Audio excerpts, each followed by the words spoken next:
You are a mid-level person in this organization, a head trainer. We're going to get into those specifics in the next hour. But, what did you learn about the infiltration of this group into all of our different areas of government, media? They're basically at the high levels of most of our financial institutions also, correct? Yeah. And that is a great way to pursue their goal. And I guess I got to ask you this: how come things are moving a little bit faster in America now? I remember back in the '80s when I was confronted with this. When I came back home, I didn't really see this kind of New World Order movement, all this different symbolism that you see now. What is going on, just for our listeners, right now? Why are things stepped up since 9/11?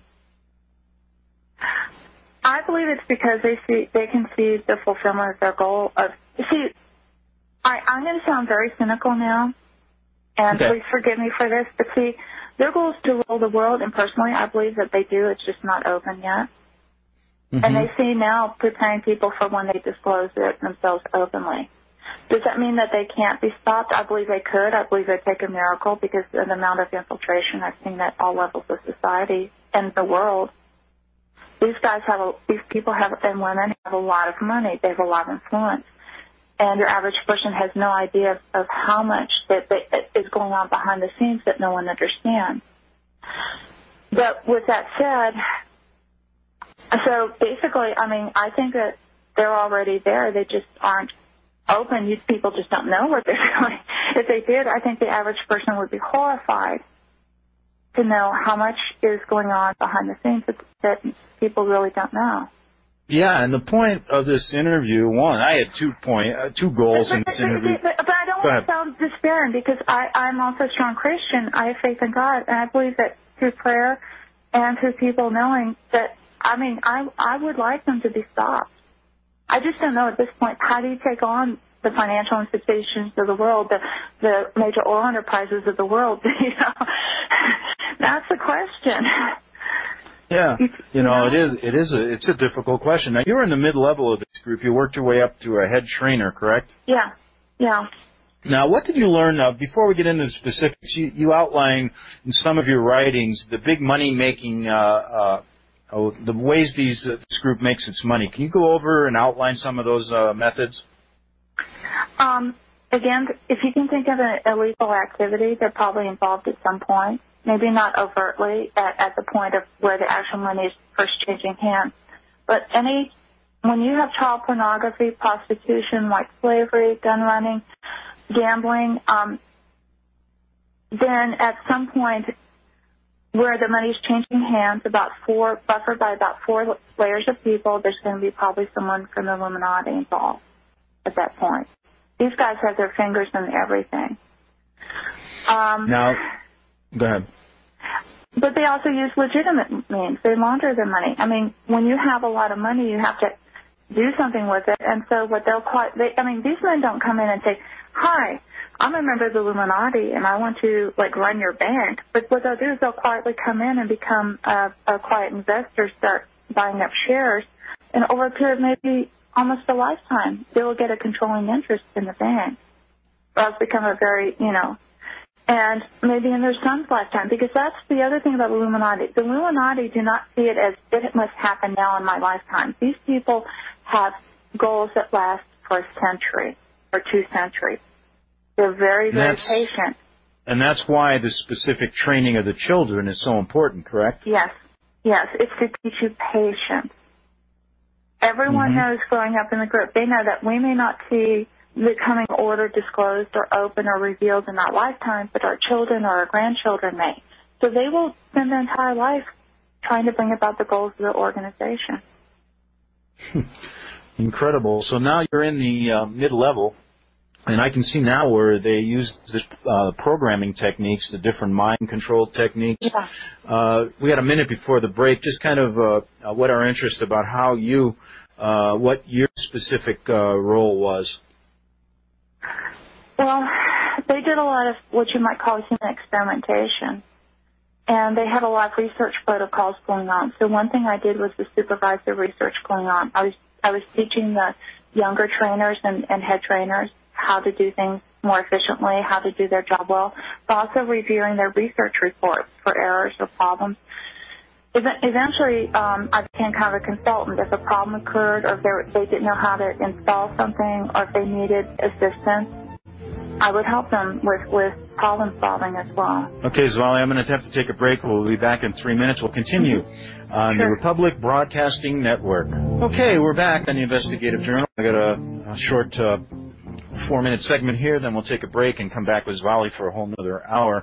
We're talking about some of the jobs in the Illuminati, the practical daily jobs that these members of this group who are infiltrated in America heavily take what they do. Now, one thing I find interesting, Svali, is, in the media, I'm not going to name names or anything else. I don't have any specific information, but I find it interesting doing some background checks, and a lot of the top media people in our country, they all come from these very wealthy families. And, that's not the typical MO for a journalist. A journalist is somebody, grows up on the street, wants to talk to people. I mean, I can think of Jimmy Breslin, guys who never went to college, didn't know how to type, and just got in there and took their tie off and started writing stories. But, as you look at the media now, these are all these silver spoon kids growing up with silver spoons. I find that quite interesting. How deeply infiltrated, from your knowledge, are they in our media?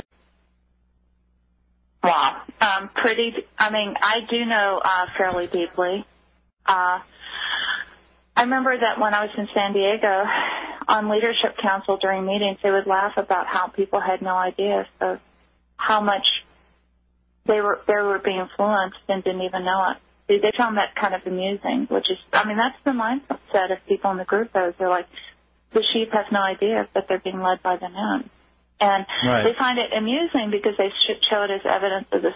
I'm sorry, I'm just describing what they say. I don't agree with it now, but they saw it as evidence of the stupidity of the average person, that they have no idea. I'm not saying that every news story or every newscast story is a member of the group, by no means. But they specifically do teach and train and educate children that show an aptitude for the media, because they want that. And if a person has a bright, charismatic personality and presents well, then that's just that child will go into that if they have the verbal communication and other skills required. Correct, and that could explain why a lot of our stories really never get covered outside of the influence they have financially and the ownership of the media. Absolutely not by coincidence. What's that? Not at all a coincidence. Yes, that's a good idea why, folks, you're not getting the news from those outlets. We have, not only in our government, it explains, a lot of things. Why? Look at the war in Iraq. Look at the evidence there that shows that it was wrong. Look at what they're doing in Iran right now. It's incredible. All this stuff. It's pretty obvious, people. There's something behind it. Svali is here trying to explain this organization from her knowledge, and it's quite a story. I know this idea, you were involved as a trainer, mind programming. This is just, I'm looking at some of the chapters in a book you have yet to publish. We're talking about brainwave, color control, metal, jewel programming linked to stories and movies. It goes suicidal program. In just a minute here before I break, can you kind of break down what you learned about the importance? We got to take a break, Svali. Sorry. We're going to do that quickly. Then we'll get back to you. We're talking to Svali regarding her role as a head trainer in the Illuminati and the American Illuminati. We'll be back on the Republic Broadcasting Network in 2 minutes. Okay, we're back on the Investigative Journal. One more hour, we're talking to Svali, and she was a head trainer in the Illuminati. Svali, what type of programming do they actually teach you, and how do you learn these different techniques? You're taught from childhood on. My training in how to be a programmer was very young. I was mentored by another programmer at the age of 5 by a doctor at George Washington University. And he not only did he do the programming on me, but he also taught me how to do it to others. The types of programming, again, that could be a whole 10-hour segment to go into depth.